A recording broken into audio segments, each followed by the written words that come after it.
Hey guys, this is a little bit of a challenging video to make in this supercharged climate. On one sense, I've been getting a few messages from people saying, you need to address this, silence is the problem, or you're a racist. And on the other hand, I see so many people just posting the same stuff that I don't really feel like it's valuable for us to just post more of that stuff, especially if it's not true or what we are really believing or practicing. So when it comes to racism and Black Lives Matter and treating people equally, this is actually a really deep and important topic for me, but one that I don't really feel like we can best address by a lot of the things that are being suggested right now, which is donating money and going out there and marching or just writing kind of the same things on social media. Not that I'm against those things, I just don't feel like they address for our family the main thing that I want to teach my kids. So what I wanted to share on this video is what are we teaching our kids and how do we address this very complicated issue.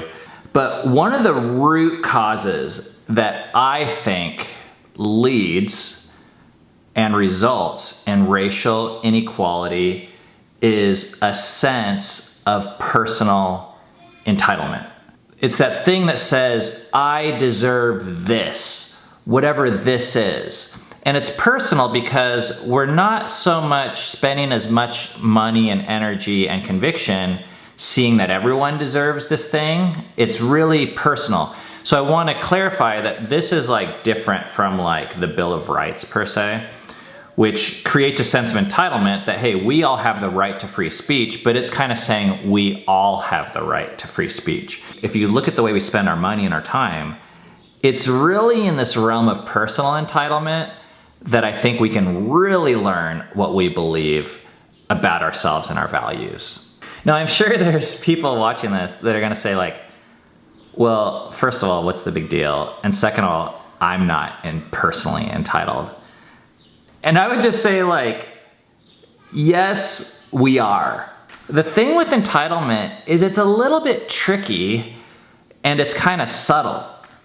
When you feel like you deserve something, we're not out there picketing saying like, I deserve this. Usually we just get frustrated when these things get like threatened or taken away. So these are just a few examples I thought of as I was making this video. One is, and I'll speak for our family, but I'll also speak for what I sense in a lot of our culture now that we feel entitled to. One is just like technology, like electricity or Wi-Fi. I mean, this has got to a point where like, what is it, Edge Network, or what's the thing now, LTE, where I feel like if I don't have this thing, I feel like something's been taken away from me, like I've been robbed. Another example is just like a comfortable life, a roof over my head with a climate-controlled house that provides me air conditioning in the summer and heating in the winter. Another example is like fashionable new clothing. And I know this sounds like kind of funny, but I think when you guys see where I'm going with this, you'll see why all of these things actually matter. But some of these items on this list are actually a bit more vague, but I think they're just as important and specifically pertain to this race issue. Because another entitlement, personal entitlement that I see myself and a lot of people feel like they have a right to is a sense of security. And that often comes from this other sense of entitlement that we feel like we have to our current justice system. Regardless of what the result is or the impact on others, I feel like I want to be able to pick up my phone and call 911 and have people show up with guns who are good guys who help good guys like me fight the bad guys. And I think that that mindset itself, while I think there's really nice things about all these things on these lists, by the way, I'm not saying any of these things are bad. I'm not against any of these things. And that's part of why I find the social media climate right now really difficult for me to want to participate in and navigate. I feel like there's these people who are saying these giant black and white answers like cops are bad or bad cops are bad, or picketing or protesting is good. And I just don't feel that way about it. But what I want to really draw out with these lists of personal entitlement, what makes them potentially dangerous and create and facilitate more of these racial divides is the fact that these are things that we can't live without and are willing to let others suffer for. So I know that sounds kind of weird, but like just one example I want to show you is with fashionable clothing. Like I said, it sounds like a ridiculous example, but a lot of us are willing to wear clothes that are cheap and trendy and give us the vibe and the feel that we like, but people are actually suffering for these on the other side, the side of the production side. Like there could be kids making them. And I know that this issue has been tackled more in the last decade or two, but it's still like, and I'm like as guilty about this as anyone, where I'm like, I like that shirt.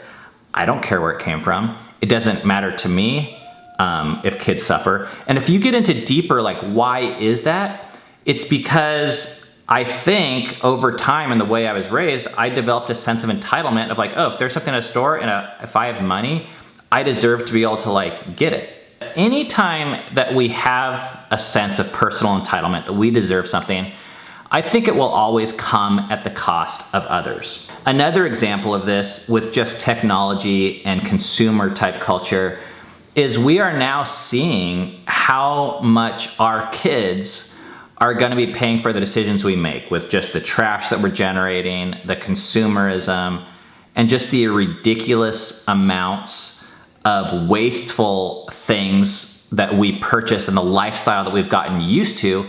And it feels right now that it's almost impossible for us to give up. And in a way, that's creating a huge divide between ourselves and I think what our kids and our kids' kids and future generations are going to be dealing with. The more complicated of all these, and I think the one that we find ourselves in the middle of now, is this sense of entitlement that I have had for our current justice system and the security that it brings me.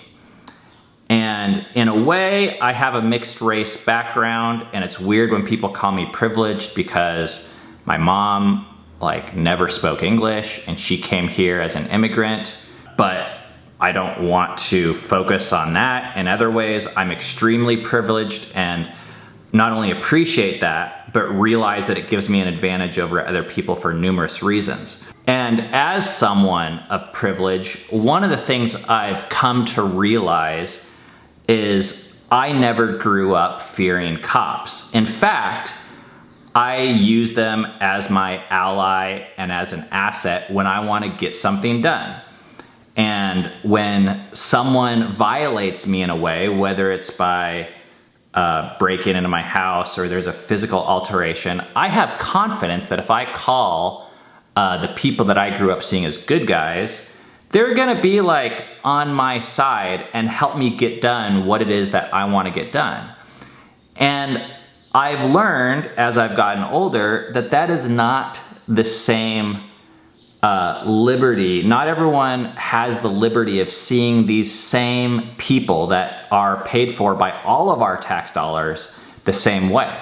So in a way, this sense of entitlement that I have gotten towards feeling safe and secure has come at a cost. It's come at a cost of other people that don't feel that way. Because in a way, by my financial and my verbal support of this system that provides me with this feeling, it actually makes other people's lives worse. Now it's complicated because I believe that the justice system is basically a response to a supply and demand type system. That's where I think it becomes complicated, where we're just tossing out these solutions that are saying fix the justice system or remove it. But the reason why I want to focus on entitlement is if we fix the justice system and if we remove the justice system, or get rid of all the quote unquote bad cops, this doesn't take away the sense of entitlement that I've gotten or accumulated or built with myself. And if we all have this sense of entitlement, and if we pass it on to our kids, they will continue to create unjust systems that further create disparity between us and victims. They'll continue to create victims, whether it be victims that live with our trash in future generations, or create divides among like disenfranchised groups, whether it be by sex, like females, or by race, or by sexual preference. It doesn't matter what it is. So this is why I've been really passionate for myself. If I'm gonna look at a solution to this, like a deep, lasting solution, I think it actually lies with me working through my sense of entitlement and training my kids to do the same thing. Because what I'm really excited about is when you remove the sense of entitlement, and only when, then you can begin to have these complex conversations about the cause and effects of our habits and the systems that they support. And when we have this sense of entitlement, we can't have these conversations. Like, and there's so many examples. I don't know if you guys have these people in your life, or if you guys even have these areas in your life where you're like, oh, air conditioning, nope, that's a given, I need air conditioning. Well, okay, but what you've done is you've just said that I'm entitled to this thing, and without realizing it, anything that has to get me this air conditioning, I'm willing to let suffer so that I can have it. And I don't think people realize, like, if you take that same mindset and you apply it towards our consumer goods, and you apply it now towards these more complex issues of racism and justice system, I think if we are honest, we're not willing to give up the things that are creating the very harm that we claim to be fighting, which becomes very problematic and difficult. And it almost makes a lot of the protesting and a lot of the financial good that I think people really mean well, and I think they really want to help and support. And I'm not here to say that it's wrong that you do that or you shouldn't do that. I think any forward motion people are making to help find clarity and to create positive change in their life, I am all for. So if those are steps for you guys that are helpful, I hope you do it. But I just want to say, if you're like writing checks, like based on debt, so first of all, it's money that's not even yours. You're writing checks for other people money to help quote unquote solve this problem, but you're not willing to give up the things that are making the problem. Maybe it's actually, you could be doing more harm than good in the long term. So how do we deal with this? I want to give you guys 3 suggestions. Once again, this is like what we've done with our family and our kids and ourselves, and maybe you'll find them helpful. Number 1 is consider fasting. Learn to enjoy life without objects of entitlement. So whatever it is, consider taking a break for it. Once again, not because it's wrong or bad. This is inward healing stuff where you are saying, okay, electricity, I don't need you to be happy. I can be happy without you. This is why our family has pursued so many activities of like kind of what people consider physically uncomfortable or even outdoor activities, which I consider to be a great solution, by the way. It's like just a one size fits all way to detach from entitlement is to go outside in the woods for either a walk for an hour or 2 or spend a weekend camping, and you'll come back home and you can still use electricity, but you might appreciate it in a completely different way. Okay, number 2, consider fasting as number 1. Number 2, educate yourself about the disenfranchised and educate our children. The way that we do this is by talking about different races and different sexual preferences, and talking about the prison systems and the people in the prison systems, and becoming friends with people in the prison systems, not just treating them as a project and sending them money, and becoming friends with people of different sexual orientation, not just sending them money, but actually becoming educated and aware and building relationships with people. Because when we can see and when our kids see these people differently, I think it acts as a huge motivator and changes our heart structure towards wanting to fix some of these issues, and actually helps with a sense of entitlement. Because now we can see, oh, it's not just that I want this thing. Me getting this thing means that you, my friend, can't have the same thing. Okay, the final thing, and this is probably like, of the ones I'm gonna give you guys, it's like probably the most practical and the one that we do the most, is to change our language around objects of desire and things that we think we need, so that it creates more conversations. Like, let me just give you an example. First of all, we don't really say need very much around our house, because we view things like electricity and things like comfort as things that we do prefer, that's the word I would use, or things that we enjoy. But even having that type of language shows our kids, hey, this is optional. All these things are optional. And if they're optional, we appreciate them, but also if they're taken away, we don't need to freak out. So another example is like even words like can't. Instead of saying I can't live without electricity, we say, oh, I prefer not to live without electricity. But that shows us that these are choices that we're making. All these things are choices that we're making. Participating in the justice system is a choice that we make. Buying the clothes that we do is a choice that we make. And like I said, guys, these are complex choices, so I'm not telling you guys what to do or what to choose. I'm just trying to show you a way that our family creates environments that facilitates ongoing conversation. And because these things are so complex, that's what I feel like we need, is good, complex conversations with people coming from all different places. And these are our parents, and these are our kids, and these are within spouses or friend groups or neighbors or strangers. I don't care what it is. But the second we start saying, I deserve this lifestyle, it ostracizes us from anyone who's unable to live that lifestyle. And I think that's the thing that is coming very clear out now with the rioting and the protests, is a lot of people have access to that lifestyle and a lot of people don't. And they're frustrated and they're pissed, and I would be too. So it's one of the things I'm really thankful for in this time, is there's voices that are not as valued and heard in our culture. And I think as a culture, we've been missing out by not hearing those voices. So thank you guys for listening to this. I understand that it's not an orthodox solution to what people are hearing right now, but I love this because I think it's something we can do at home with our kids, with ourselves. I think it can make huge waves and changes in healing racial tension and harm that has been caused. And I've noticed that it changes a bunch of other areas in our life also. And if you have kids, like sometimes you don't have money and you can't send money.